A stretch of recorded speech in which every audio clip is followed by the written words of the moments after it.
Hi friends, ഇപ്പം മുംബൈ നഗരം ഗണേശോത്സവം കഴിഞ്ഞ അടുത്ത നവരാത്രി ഉത്സവത്തിന് വേണ്ടി ഒരുങ്ങിയിട്ടുണ്ട്. ആദ്യം ഞങ്ങളുടെ റൂമിൻ്റെ താഴെയുള്ള മഹാലക്ഷ്മി മന്ദിരം അവിടെ സജ്ജീകരിച്ച് വീഡിയോസാണ് നിങ്ങൾ കണ്ടത്. ഇപ്പോൾ ഇത് തിലക് നഗറിൽ ഞങ്ങളുടെ അടുത്തുള്ള 2 പന്തലുകളുണ്ട്, നവരാത്രി പന്തലുകൾ. അതിലൊരു വലിയതായിട്ടുള്ളൊരു പന്തലാണ് ഇപ്പോൾ നിങ്ങൾ ഈ കാണുന്നത്. അതിന് ചുറ്റുമുള്ള മരങ്ങളിലുമൊക്കെ ലൈറ്റൊക്കെ വെച്ച് സജ്ജീകരിച്ച് വലിയൊരു അമ്പലത്തിൻ്റെ ഷേപ്പിൽ തന്നെ വലിയൊരു എന്താ പറയേണ്ട ഒരു പന്തൽ തന്നെ എന്ന് പറഞ്ഞാൽ ഒരു അമ്പലം തന്നെ അവർ പണിതിരിക്കുകയാണ്. അത് എങ്ങനെയാണോ നമ്മുടെ ഗണേശോത്സവത്തിന് സജ്ജീകരിക്കുന്നത് അതേപോലുള്ള വലിയൊരു അമ്പലം തന്നെയാണ് റെഡിയാക്കി അവർ വെച്ചിരിക്കുന്നത് കേട്ടോ. അങ്ങനെ ഞങ്ങളെല്ലാവരും ജസ്റ്റ് പോയി കാണാൻ വേണ്ടി പോയതാണ്. വളരെ മനോഹരമായിട്ട് ലൈറ്റെല്ലാം സജ്ജീകരിച്ചിട്ടുണ്ട്. എന്താ പറയണ്ടേ, അവിടെയുള്ള എല്ലാ മരങ്ങളെയൊക്കെ അവർ ലൈറ്റ് കൊണ്ട് വർണ്ണാഭമായ ലൈറ്റുകൾ കൊണ്ട് അലങ്കരിച്ചിരിക്കുകയാണ്. അതേപോലെ തന്നെ നല്ല ദൂരെ നിന്ന് നോക്കുമ്പോൾ തന്നെ നല്ല വിശാലമായ ഒരു അമ്പലം പോലെ തന്നെയാണ് അവർ സജ്ജീകരിച്ച് വെച്ചിരിക്കുന്നത്. അകത്ത് ദേവിയുടെ പ്രതിഷ്ഠയും വെച്ചിട്ടുണ്ട്. അതിപ്പം മൂടി വെച്ചിരിക്കുകയാണ്. നാളെയാണ് നവരാത്രി ആഘോഷം തുടങ്ങുന്നത്, 3-ാം തീയതി തൊട്ട്.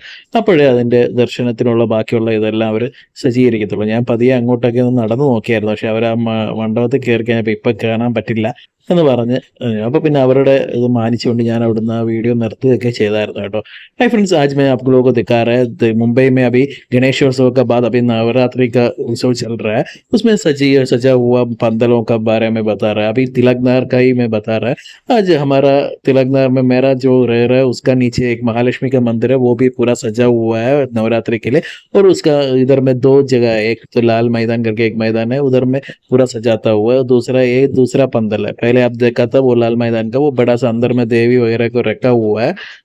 अभी ये दूसरा वाला पंदल तो बन रहा है, उसमें भी ദേവി का ആഗമനം हो रहा है. അപ്പോൾ ഇത് രണ്ടാമത്തെ ഒരു പന്തലാണ് കേട്ടോ. ഇതിലിപ്പം ദേവിയുടെ വരുന്നതൊക്കെ ഉള്ളൂ, അവിടെ ദേവിയുടെ പ്രതിഷ്ഠ കൊണ്ടുവന്നിട്ടുള്ള അത് കൊണ്ടുവരുന്നതൊക്കെ ഉള്ളൂ.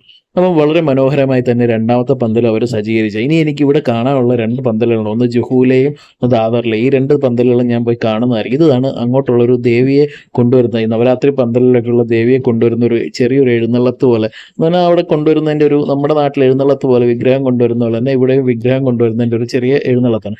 ഏത് പന്തൽ के लिए, जो नवरात्रि पंदल के लिए जो देवी को लेकर आ रहा है वही आप देख रहे हैं।